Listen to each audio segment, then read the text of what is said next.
We open in Severe, not in the Gothic halls and cathedrals that adorn the city of Oyer, not in the enormous castle that Queen Banrian calls home, but a ways out, further west towards the coast, in a small town called Mertondale. Mertondale has been a place of relaxation, of farming, of life. Families grow up here, families spend their entire lives here.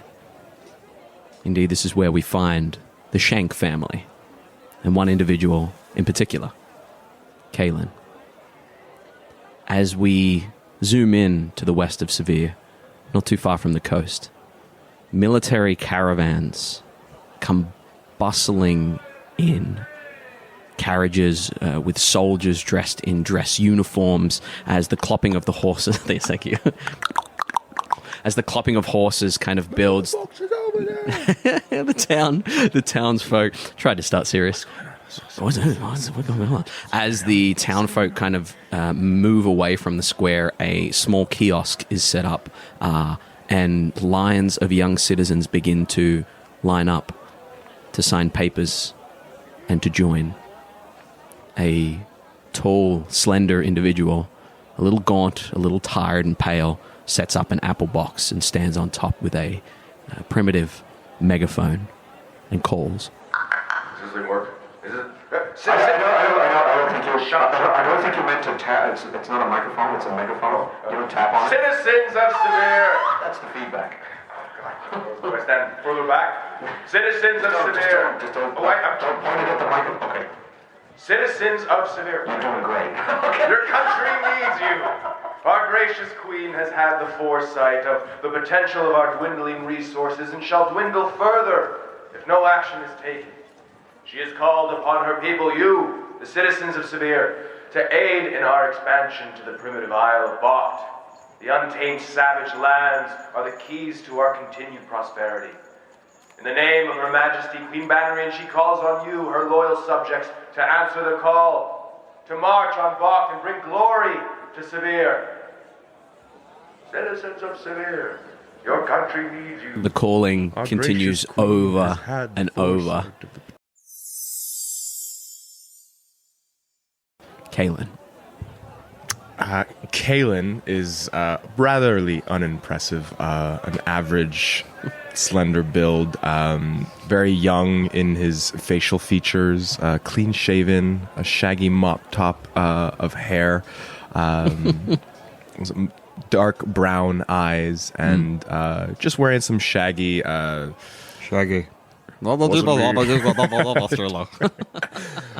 He's wearing shaggy, like, village drip. clothes, yeah. A big bling bling on him.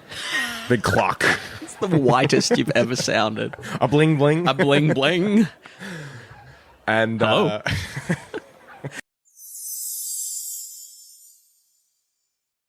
Davy Slink, they have a similar sort of outfit on, maybe even more bedraggled? One of the two. Bedazzled. He has a bedazzled jacket on. These guys are fabulous. Oh, shit. This whole thing's changed now. This is turning into like Josie and the Pussycat Dolls or something like that. As they make their way forward, Davy would turn to Kaelin. Have you ever considered joining the military? Not really, but I don't know. Now that they're right here in front of us, the call to adventure, heading out over the seas. I mean, I've always wanted to go visit Neodract, but if they're taking people and bringing them overseas, why not? Maybe we should join. I'm sick of Mertondale. I'm sick of the same day-to-day grind. I'm sick of milking cows and baling hay and other farming things, the other farm things, the other three farm things, such as the crop gathering and the berry picking. Yeah, and the third one. The third one is the cock-a-doodle cock-a-doodle-doo of... Yeah, then we have to get up in the morning and wake up the rooster by doing a cock-a-doodle-doo. And Cock-a-doodle-doo the rooster. And I hate it. I'm sick of it. Me too. Hashtag me too. What's it? What? I don't know.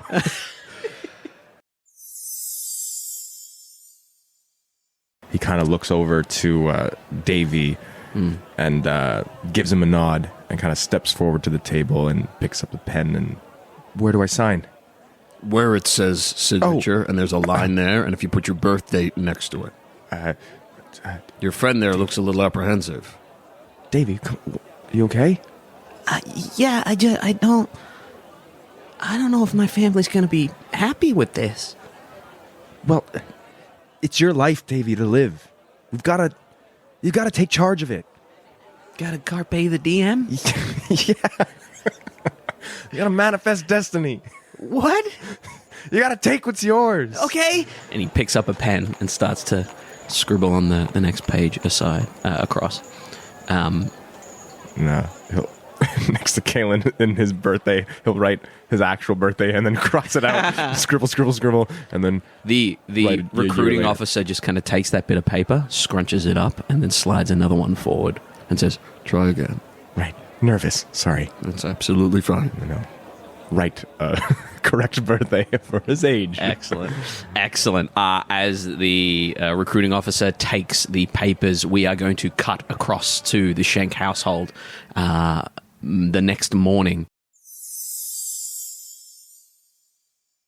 I bet you will, and we'll be here to listen to him. Thank you.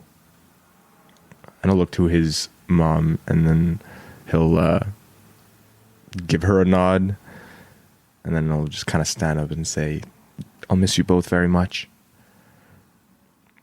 You stand and you walk to the doorway, open the door, and make your way out into the path. The fuck is Davy? Jeez. You make your way out down the path past your house. As you look back, your father and mother are standing in the doorway. As you look back, your mother kind of averts her gaze. But the last two activities are indeed target practice and fighting with a wooden sword against each other.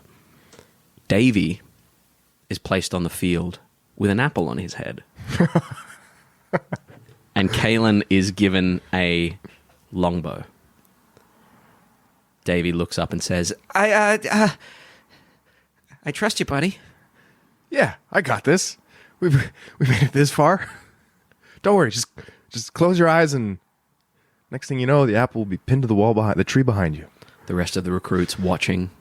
I would like you to roll an attack roll, please, and you are going to add +8 to this roll. Maybe this is where the rolls stop being hot. 13. With a 13, you draw back. As the arrow fires, you know it's going to miss, and you hear a sickening as it hits Davy where the shoulder meets the pectoral. Shit. The apple wobbles. The drill sergeant demands him to stand still. Stay still, you little maggot. As Davy Stop squirming. Davy straightens back up. You have a second attack action. Take another attack. 21. The arrow splits the apple on the head. Davy looks up. The drill sergeant announces that it's time to swap over partners. And you make your way in to place an apple on your head. Davy with an arrow hanging out of his shoulder. As Kalen passes Davy, he'll hand the bow over to him. Sorry, buddy. Got a little nervous there. Davy snatches it from you, walks past, says nothing. Kind of look back over his shoulder, kind of shrug it off. Yeah. Pick up an apple from the barrel of apples. Yeah, you have to bob for it. As Davy turns on his heel, he kind of reaches up to the arrow, and the drill sergeant admonishes him, telling him to keep it in. And you get a flashback image of him on the ground, having been knocked by a cattle of some sort, and that those glasses split and that nose bleeding as you punch him. Bam! you see that image of him younger, and then you flash back to this image of him below you, nose bleeding, no longer with glasses on. You can see that he looks older, he looks more tired, and he looks pissed. And as you punch him in the face, swack, the drill instructor calls an end to it. That's enough! On your feet. Well done, Kaelin. Davy gets to his feet, breathing. You can hear the whistle from his nose, which is broken. Kaelin will just sort of look over to Davy, kind of extend a hand out and be like, it's nothing personal, Davy, but it's what's necessary. Davy slaps your hand away in front of everyone and says, "It is personal. We're supposed to look out for each other. We're supposed to be friends. If this is what this is," looks around everyone else, "fighting amongst friends, bullying, this macho bullshit, I'm out. I don't give a fuck about Safir. I don't give a fuck about you." Davy. "No. I hope you go. I hope you find glory. I hope you kill dozens of them and come back. I hope you come back." I don't know how to make croissants. Well, there you go. Kaelin Can you explain to me how Kaelin tries to make croissants? You'd probably put some flour in a bowl with some yeast, I guess, for like bread to make it rise, right? And then crack some eggs in there and whisk it till it's like a doughy kind of thing. Keep going. And then he'll make the dough in like little, like he'll roll them up in like little balls and kind of like wrap more dough around them to make it resemble what a croissant would look like. And You're kinda making shape a it. lump of dough in the shape of a croissant. He'll put some sugar in it to make it sweet. Jesus Christ. And then, he'll kind of repeat that process and put it on a pan and be like, Yeah. it's been a while since I've made, Been a while. but maybe this will work. Aren't you supposed to layer them bit by bit and fold in the butter? Next time, I guess. Okay. You pop them in the stove that has a pipe that kind of pumps out through the side there, and you end up with lumps of dough in the shape of like croissants that have swollen and flattened out. I'll try it. I'll taste one. It doesn't taste, it's weird. There are chunks of it that are sugary and there are chunks of it that are just straight bready. It's not bad. Certainly not a croissant. I should have, I said I like to bake. As you run in further in through Kuin into the jungle there, you see that there are roads that kind of wind out from Kuin. As you're running in, you would see two figures sprinting your way. You see what appears to be a Furbolg woman and a Dragonborn man running in. You can see the Furbolg woman has something glowing in her hand.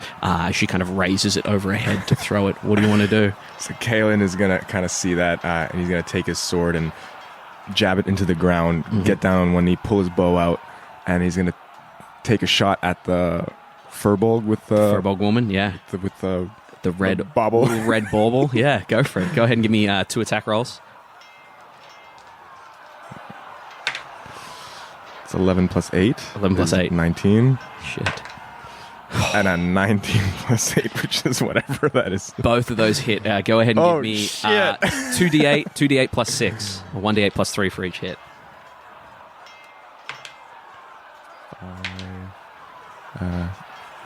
8 plus 6. Yeah.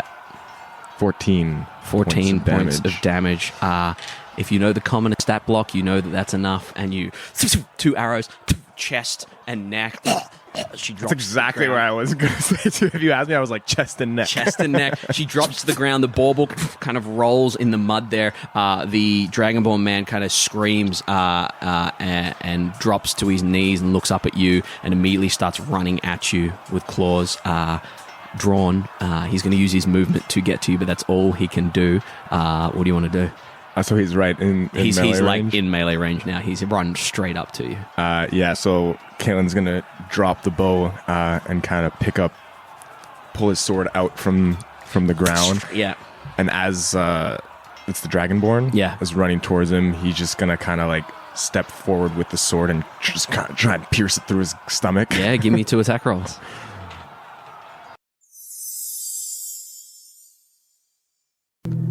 The roads begin to wave and move, the cobbled stone itself shifting. You would see it tearing into people as it moves, like meteors ripping through them. You see people losing arms and limbs. You see one particular chunk of rock slam straight into the chest of the medic and tear through the back of him. As that happens, he looks down with a sense of, how the fuck do I heal that? Falls to his knees. Falls to his knees. He'll actually place a hand on himself and try and... As he places a hand on himself, you watch as the mound of earth behind him kind of raises up over and...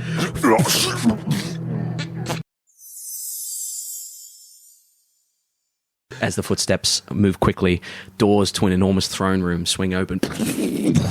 As they swing open at the far end, sitting on a beautiful throne, is a very, very young woman with pale skin, beautiful, beautiful lips, almost auburn eyes, a brown that verges on an orange or a red. She has this beautiful black hair that seems to have streaks of red or orange coming through it. As Queen Banrian sits there, a messenger steps up.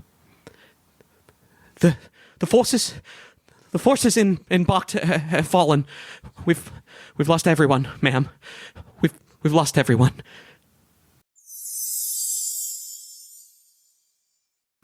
And that's where we'll leave our prequel episode. Boom, boom, boom. First description of Queen Banrian. Woo! Thank you very much for listening. We'll have more of this soon.